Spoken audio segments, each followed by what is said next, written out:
John.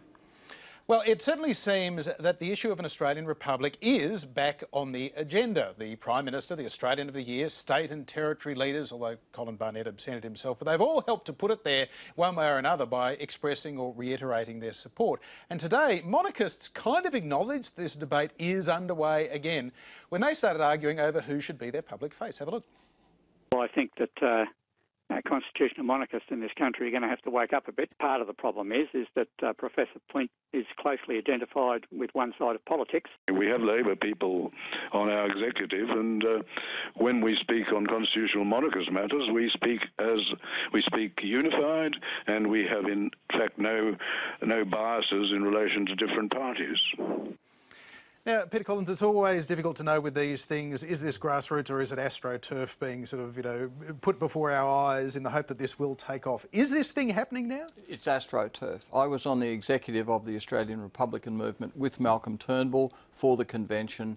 I don't think the mood's there at the moment. I mean, it is inevitable Australia will become a republic. I'm quite convinced of that. But the timing of it is, I don't think it's going to be kick-started again now. It will probably take...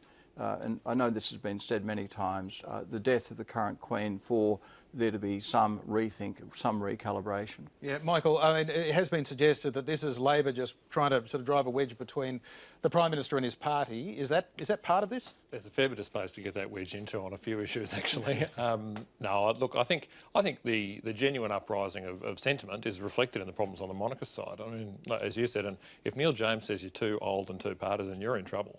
So there's some real questions for the monarchists to answer about what their case is. Why keep it? Why? Yeah, I mean, Warren, it's an interesting debate, an interesting one that we're having again today in terms of national identity. Is it one that you welcome, or do you think, again, that's too soon? Unlike Noel, who said he wasn't into this debate, I am actually a Republican, so I'll declare that, and I support a republic. The issue is really on our side, and I think the Prime Minister was right and wrong. He was where he was wrong is he was waiting for the death of this Queen. I think that's just too long.